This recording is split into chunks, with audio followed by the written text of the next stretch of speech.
Most people come to the vegan way of life later in life.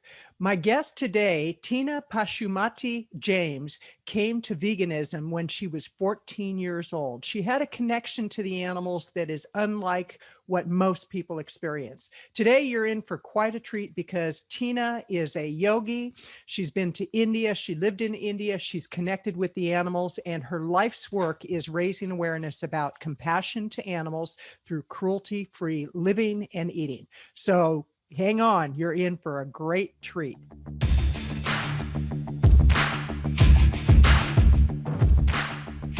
Well, I have to say that I am so excited, Tina. And tell us a bit about your background and how you got started with veganism and animal activism.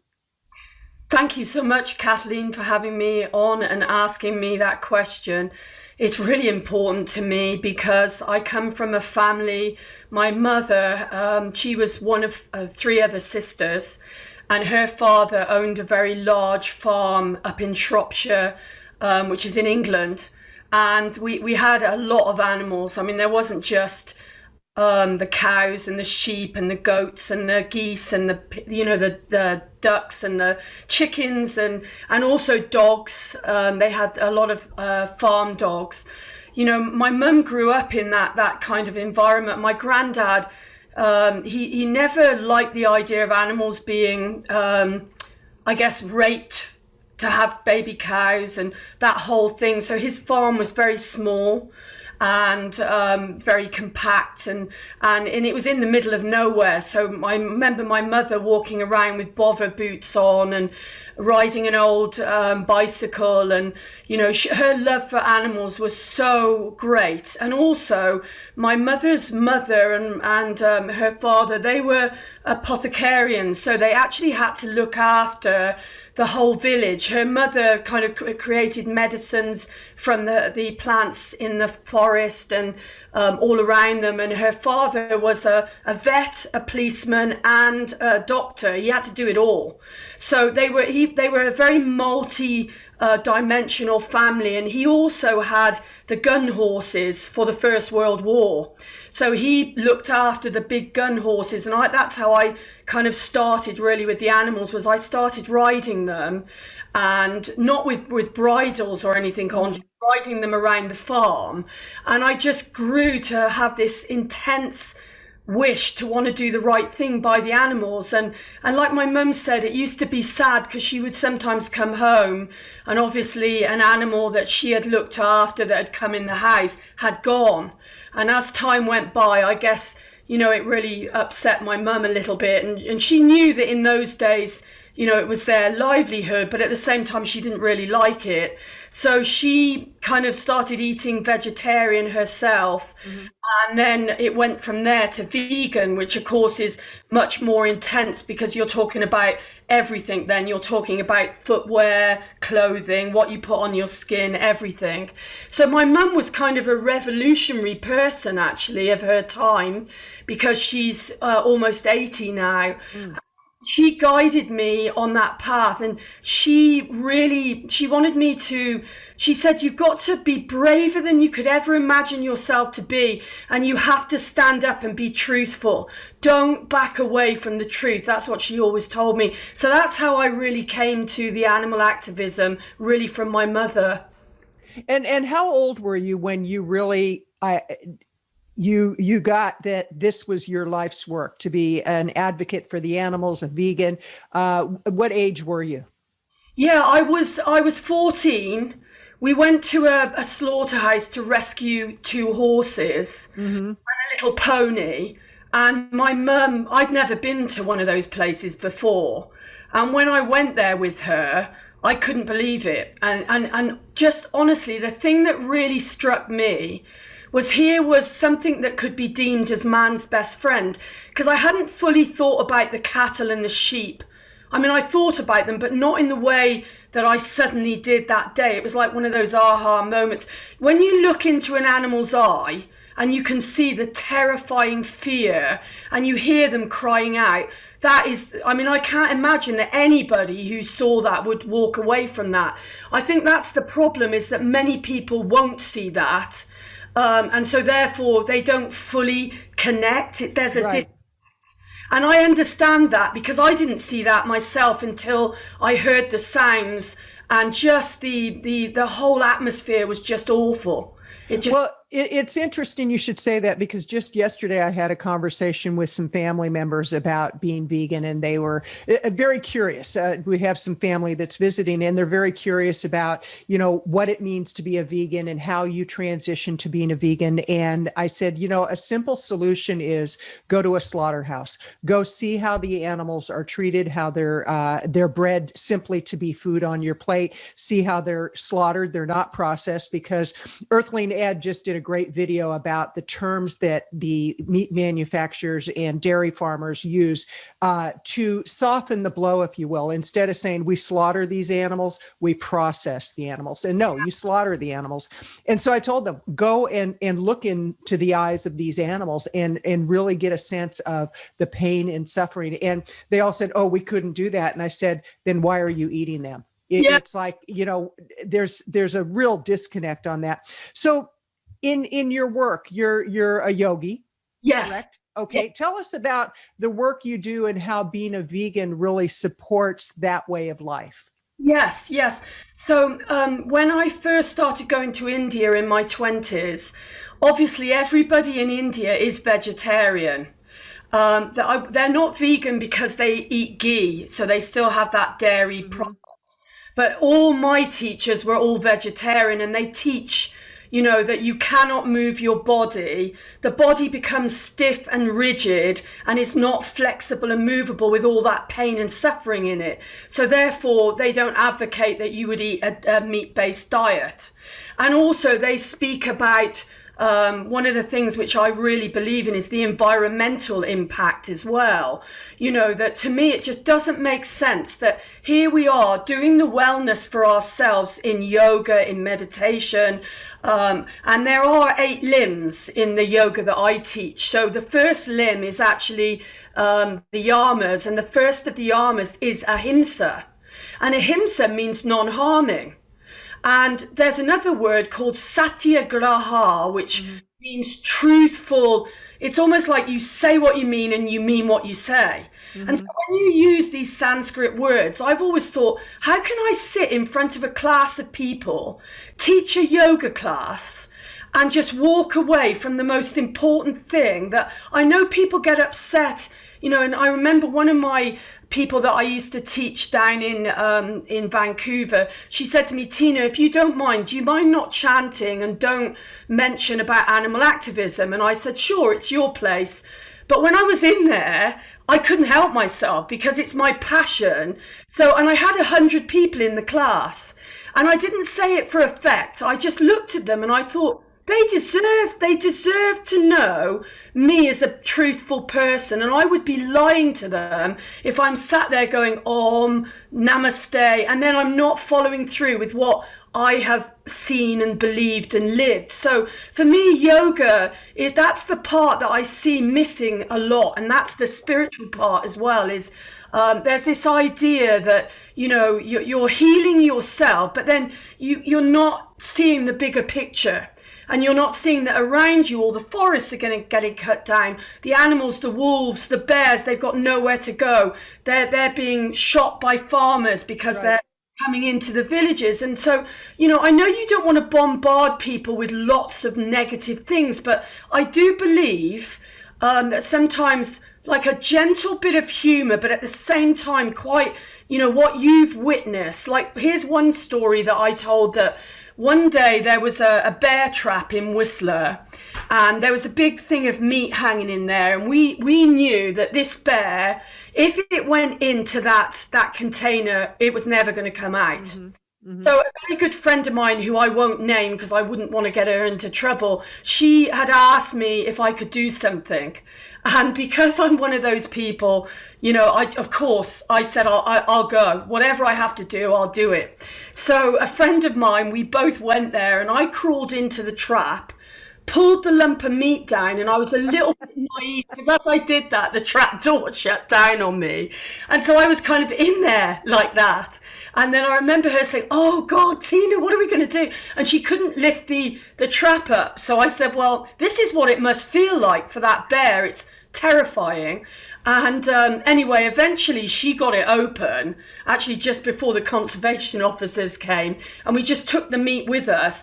And we found out many months later, they were kind of scratching their heads, wondering what had happened. And later on, I did actually own up to what I did. But, you know, the reason I did that was because we don't understand animals and we don't understand their pain, and we have to put ourselves in their position to understand their fear, the terror. And you know, when people say they kill something humanely, it's impossible.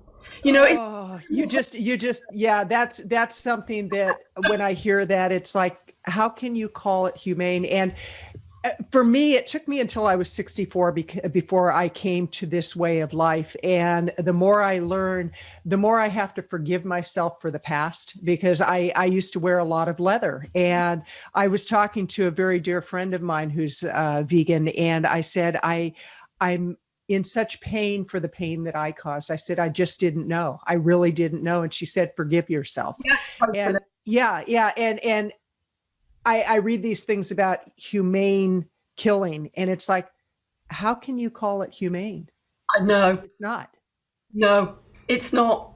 And what you just said there, actually, Kathleen, I agree with your friend, because I hear this a lot. People say, what's the point? I've done so many awful things. Mm-hmm. How can I make a difference? Do you know, we all have, everybody, all of us have, we've done something. And we have to move forward together now. Mm-hmm. And we take that out of the verbiage, actually. And that's what I love about yoga, is in the old books they have a thing, it's called Ahimsa Pratishtayam Tat Sanidau Vyaraha Tyagaha, and it means when one stops harming others, others will cease to harm you. And I thought, what a beautiful sentence that is, and it's a yoga sutra. And that sentence, I always read that to people, and I always say, remember, actually I wrote this down because I might as well say it now because it's kind of conducive to what you were just talking about. If ever there is a tomorrow when we're not together, there is something that we can always remember. You are braver than you believe, stronger than you seem, and smarter than you think. But most importantly, even if we are apart, we will always be together on this one thing, that we realize we have to move together as one, without guilt, without blame, without judgment. And I always thought that because it seemed to me, if we sit in the blame and the judgment, and also if we point the finger at other people, that doesn't help either. It's not helpful. So I'm curious. I want to talk about the 8 limbs that you mentioned in yoga, and also for those people who are ready to make a change, but they still hold on to old beliefs. Like I'm talking with one person who has really bad inflammation and arthritis. And I said, try it for 1 week to go dairy and meat free. Just try it for 1 week. That's all you need to do. And notice if there's a difference. And I know there will be a difference in a week. And there's a part of her that's saying, well, I love cheese so much. And I said, I understand that, because most of us who came to this way of life, we did love cheese. We were addicted to it because it's made to be addictive. What do you recommend when we're working with people who they're so close, they're so ready, and they just need to be guided to a more compassionate way of life? What's your recommendation? Yeah, so I'm like you. I have quite a few people that really want to change, and they're worried about the cost. They're worried about how easy the food is to prepare, and they are worried about the things that they do love that are very hard. Like any addiction is hard to give up. We know that. And cheese, dairy is probably the most difficult of all. But what I think is that I usually say to people, okay, so you've started with the meat and the fish. Now give yourself 6 weeks and go without the dairy and see how your joints feel. See how you breathe, how your lungs function. See how your skin looks. see how your health feels, judge yourself by how you feel. And I just give them that 6 weeks. And I usually give them some diet plans that are very simple to follow. And also, I often say to people nowadays, there's a lot of mushroom-based and nutritional yeast, which is fantastic. Somehow the mushroom-based products are really good in like different things. Like, let's say somebody's making themselves a vegan shepherd's pie, for instance. Right.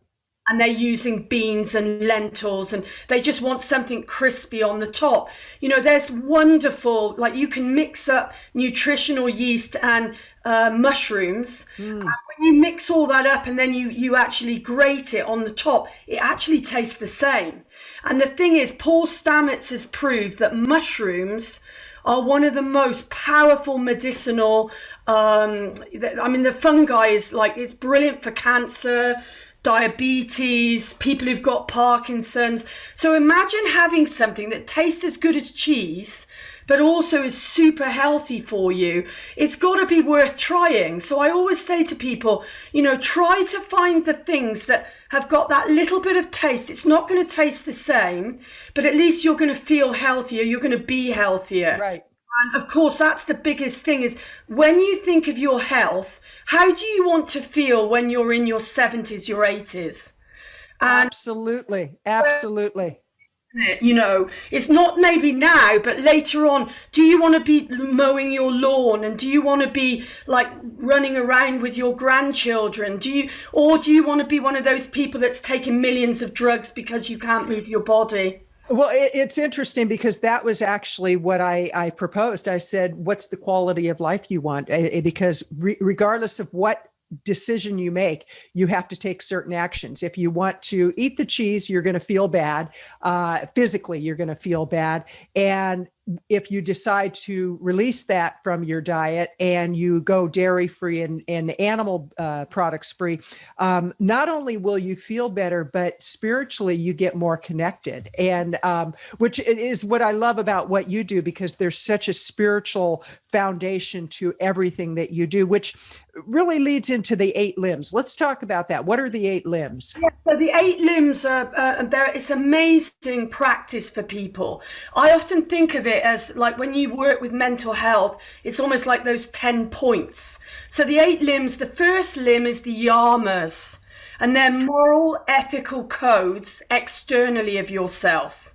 And so those moral codes are Ahimsa, non-harming, Satya, truthfulness, Brahmacharya, sexual countenance.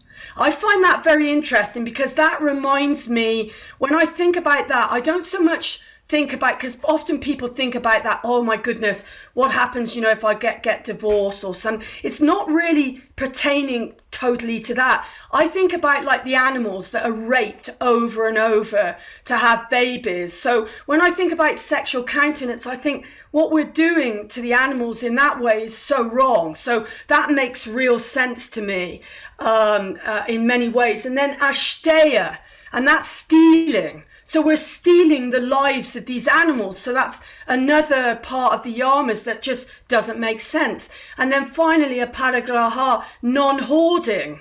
So when you think about it, like, we hoard stuff all the time. We're like a culture of hoarding food. You don't really see a bear going to a blueberry bush and kind of taking every blueberry. Right.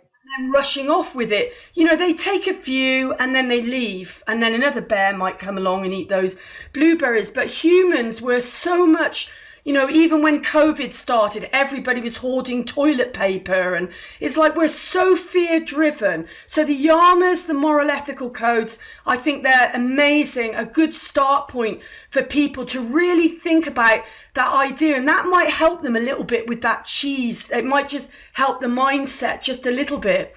And then the second is the niyamas, and the niyamas are the moral ethical codes towards ourself.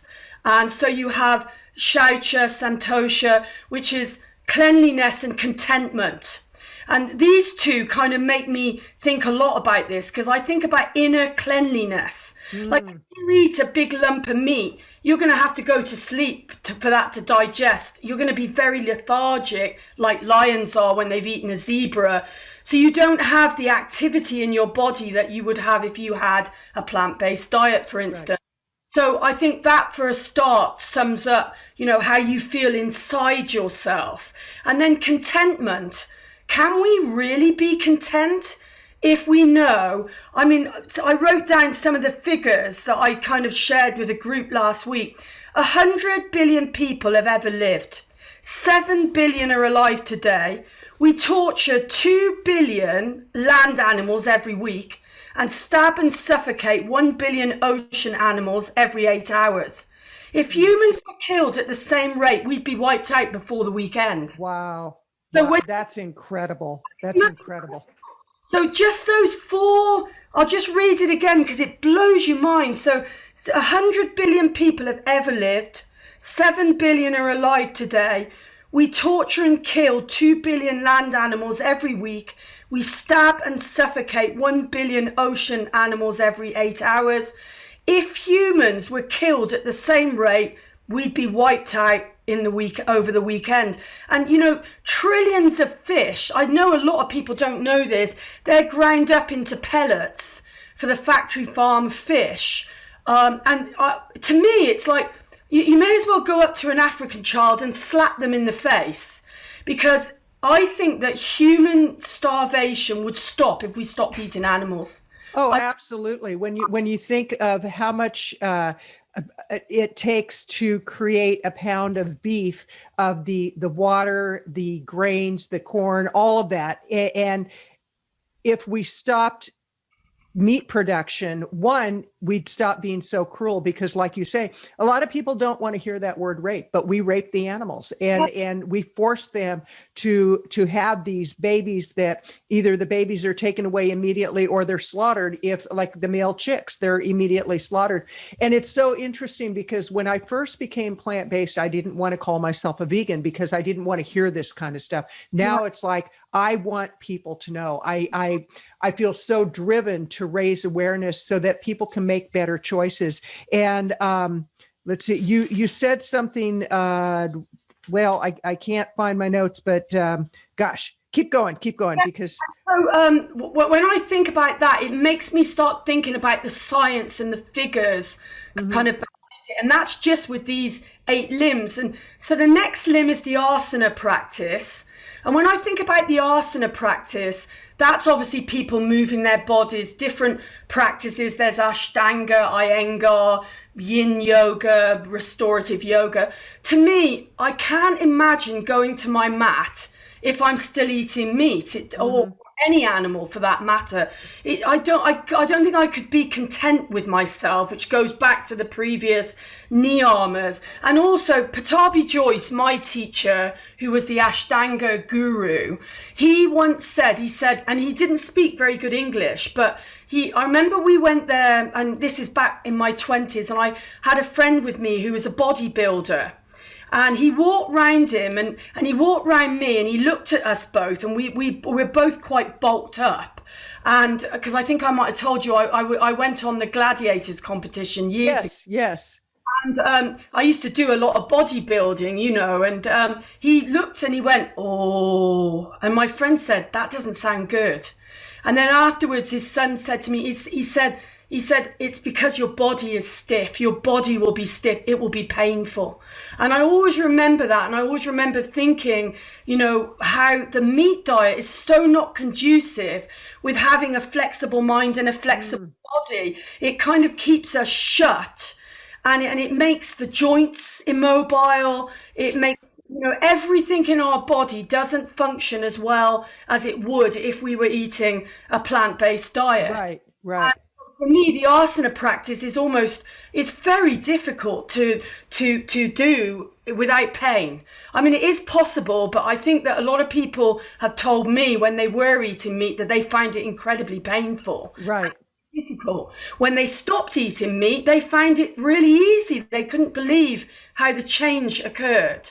And that leads on to the next limb, which is pranayama, which is breathing. So prana means life force, and yama is to restrain, but it's much more than that. Like, it's you connecting to your breath. And actually, when you think about it, spirit is actually breath. So every being that is living has a spirit because it's got breath.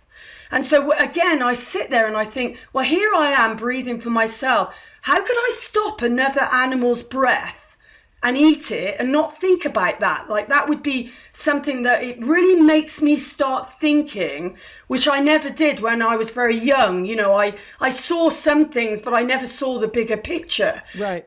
That's what they call the 4 external limbs. And then you start going into the 4 internal limbs, and that's pratyahara, that's sense withdrawal. So that's where you start to really study yourself, and you start to look at yourself, not with judgment, not with blame, not with dislike, but actually you start to look and you think to yourself, I can do this, I can change. And that's a very enlightening moment. To me, that's the most beautiful moment I see, is even when I think of the mad cowboy, Howard Lyman, who, you know, became vegan after being a 7th generation cattle farmer. That was the most beautiful thing I ever heard, that story of his aha moment. And like he said, if he stayed with the guilt, he wouldn't be able to carry on. Right. But if he wants to be effective for the animals, then he had to let go of the guilt and move forward. And that's what we've all got to do. So I think pratyahara, it does that for us. And it starts to help us look at ourselves and think, we can do this together, we must do this together. We mustn't be that name blame, you know, that sort of global way of thinking. We've got, you know, look at yourself first. You almost have to put your own house in order before you even speak to other people. And I really like that. And then it leads on to dharana, which is concentration, going to contemplation, which leads to dhyana, which is meditation. And, you know, I think people get the wrong idea about that because, you know, if you were to sit for 30 minutes cross-legged, it's likely your legs are going to fall to sleep. You don't even know if you are in meditation or not. And you know, some people get bored. They try to figure out things. Some people even fall asleep. So what I try to do when I teach meditation is I use mantra, I use words that help people so they can recite them, like things like, I am loving awareness, I am loving kindness, to try and empower people to move away from that guilt. And that, I think, is a far more beautiful meditation than someone sitting there silently thinking, am I a good person? What's going on here? Mm-hmm. It's very difficult. And then finally, it leads to that thing that a lot of people make out to be very obscure, is samadhi. They call it super consciousness. But actually, I love what my teacher, Manju Joyce, said. He said, it's joy. It's joy. And you only know joy when you're not harming others. That's when you really joy. So when you put all those 8 limbs together, it comes to that same thing that, you know, it's almost like that idea, we must treat others how we would expect to be treated ourselves. Right. And that would not be perhaps with a bolt gun to the head, or, you know, the idea of us thinking that plucking a goose for its feathers is humane, because I know that anybody who saw that, they would never wear a down jacket again. And, you know, like me, I mean, I had several pairs of leather shoes, and I thought, what shall I do with these? You know, because I bought them when I was young, quite high heels, and I thought, what do I do with them? What do I do? I give them to somebody else, but will that give them my bad karma and the karma that we've created with that animal? And my teacher said, bury them, Tina, wear them out and bury them. And that's what I did. I actually wore the one pair until they fell to pieces, and then I buried them in the back garden and did a ceremony for them. Interesting. And so that became my little ritual. And so those 8 limbs are how I really try to live my life regarding veganism. And also, one last thing, I know a lot of people say, oh, I'd rather call myself a plant-based person. You see, the thing is, veganism, a vegan is different from that point of view. And absolutely. And you know this anyway. I'm sure you can. You are so correct. And I want to remind people that this is Kathleen Gage with Plant-Based Eating for Health podcast show. And I'm talking with Tina James. And Tina, how can people get in touch with you before we continue on? Yes, of course. Yeah, I'd love you to get in touch with me. I'm with shantisaver.com.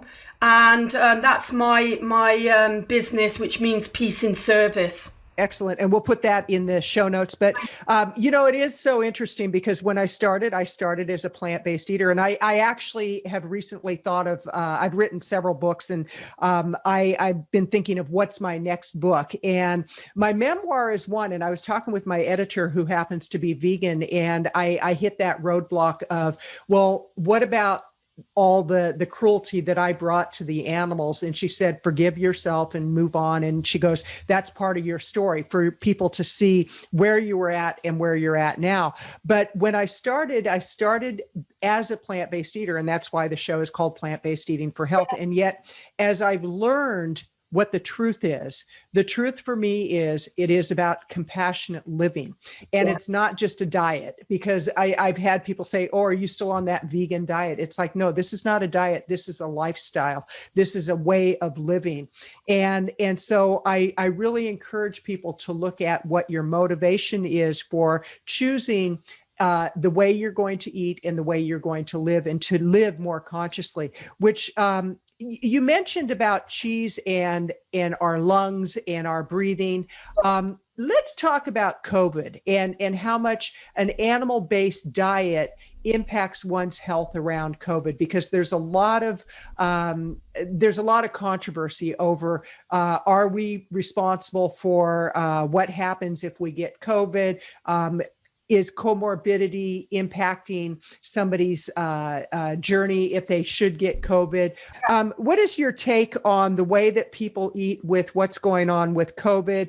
And how much does a plant-based vegan diet, a truly whole food plant-based diet, impact one's ability to live a healthier life through this whole COVID pandemic? Yeah, I mean, I really believe that the vegan diet is essential, especially where the lungs are concerned. And I mean, I know, because I had it myself and I got through it. And it was only because I was on my vegan diet. And my mother and I both have quite bad lungs, so we have to kind of look after our lungs a little bit extra. But what I found with people, I know that they think, because they read all this information about a meat-based diet and other diets for that matter. But the thing is, a plant-based diet, is truly the best for your heart. They already proved that it can reverse heart disease. Even some of the major doctors have proved that. They've also proved that it can help with diabetes, with cholesterol. Not eating dairy for sure has proved that. The other thing they know is that dairy creates excess mucus in the lungs, which is not going to help us when we get a virus like the COVID. And we want to stay away from anything that might add more mucus.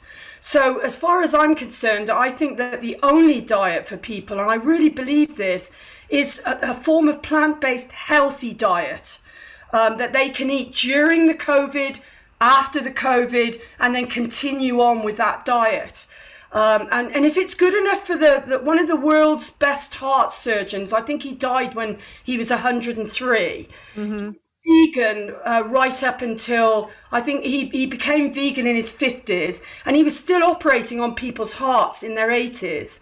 And he said that, to be honest, he said, it keeps your faculties as well. Your brain cells are nourished, and, you're able to move your body much better. You don't get so much arthritis, and there's so many other reasons why a plant-based diet would be so much better for people with COVID, because Absolutely. It stops all the other issues. Because we know that there's a lot of things that go with COVID, like people do have joint issues.